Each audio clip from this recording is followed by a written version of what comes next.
Hi నమస్తే, welcome to Sri media. ఈ రోజు మనతో డాక్టర్ విశ్వతే చిత్తూరు గారు ఉన్నారు, lead periodic intensivist, Apollo hospital Visakhapatnam. ఈ రోజు ఆయనతో మాట్లాడదాం. సార్ నమస్తే. సార్ నమస్తే అండి. ఎలా ఉన్నారు? బాగున్నాను. Welcome to Sri media sir. Sir అసలు పిల్లల ఎమర్జెన్సీ అంటే ఏంటి అసలు?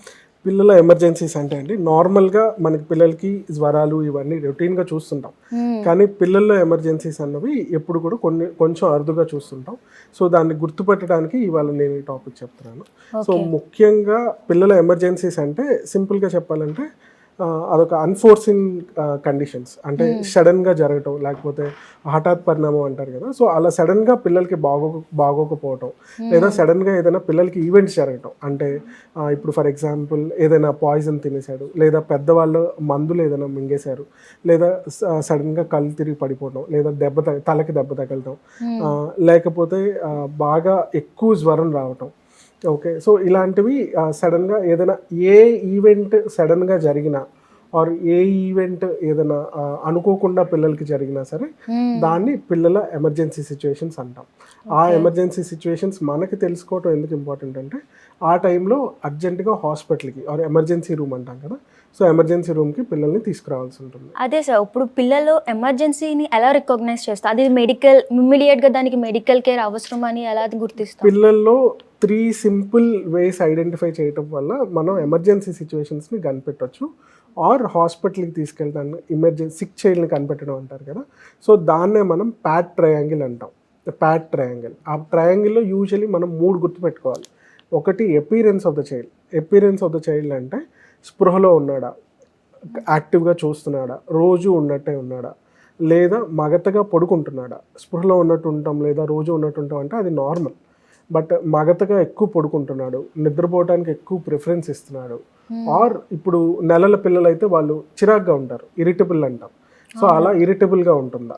సో ఫస్ట్ పాయింట్ ఎప్పుడు కూడా ఎపీరెన్స్ ఏబిసి, ప్యాట్ ట్రయాంగిల్లో ఏబిసి సింపుల్గా గుర్తుపెట్టుకోవడానికి ఉంటుంది. అలాగే ఈ ఎపీరెన్స్లో ఇప్పుడు నేను చెప్పిన థింగ్స్ ఏంటి, ఎక్కువ మగతగా ఉండటం, లేదా ఫీడింగ్ తక్కువ తీసుకోవటం, ఎక్కువ పడుకోవడానికి ప్రిఫరెన్స్ ఇవ్వటం, లేదా నెలల పిల్లలు అయితే చిరాగ్గా కంటిన్యూస్గా ఏడుస్తూ ఉండటం. ఎందుకు ఏడుస్తున్నారో తెలియదు. అదే పాలు అనుకుని పాలు ఇవ్వడానికి ట్రై చేస్తే పాలు తాగరు ఆ టైంలో. లేదా కంటిన్యూస్గా నొప్పి ఉన్నట్టు యాడ్ అవటం, చిరాగ్గా యాడ్ అవటం, ఇలా బిగబెట్టుకుని ఇలా యాడ్ అవటం, ఇది చేస్తుంటారు. సో ఒకటి ఏ అంటే ఎపీరెన్స్. బి అంటే బ్రీతింగ్ ఎలా తీసుకుంటున్నారు. బ్రీతింగ్ తీసుకునేటప్పుడు ఏమన్నా ఫాస్ట్ బ్రీతింగ్ తీసుకుంటున్నారా, లేదా తక్కువ బ్రీతింగ్ తీసుకుంటున్నారా, లేదా డొక్కలు ఎగరేయటం. ఇక్కడ పిల్లలతో ఊపిరి తీసుకునేటప్పుడు ఇక్కడ లోపలికి వెళ్ళిపోతూ ఉంటుంది, దాన్ని డొక్కలు ఎగరేయటం అంటారు. ఓకే, లేదు మూడోది కలర్ అంటే రొటీన్గా నార్మల్గా హెల్దీగా పింక్ బేబీస్ ఉంటారు. అంటే బేబీస్ మనం చూస్తేనే స్కిన్ హెల్దీగా ఉంటుంది, పింక్ కలర్లో ఉంటారు. అలా కాకుండా పేలగా అయిపోవటం, ఫర్ ఎగ్జాంపుల్ బాగా పేలిపోతున్నాడు ఏంటి, బాగా వైట్గా అయిపోతున్నాడు ఏంటి అంటారు. లేదా బ్లూయిష్ అయిపోవటం, నీలంగా మారటం, చేతులు కాళ్ళు నీలంగా మారచ్చు, లేదా బాడీ నీలంగా మారచ్చు. ఇలా ఏదైనా సరే కలర్ డిఫరెన్స్ బట్టి కూడా మనం ఇమ్మీడియట్గా సిక్ చైల్డ్ని ఐడెంటిఫై చేయొచ్చు.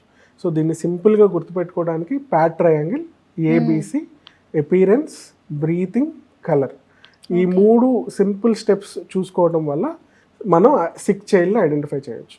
ఒకవేళ ఈ 3 ఏది అబ్నార్మల్గా ఉన్నా ఇమ్మీడియట్గా మనం హాస్పిటల్కి తీసుకురావాల్సి ఉంటుంది.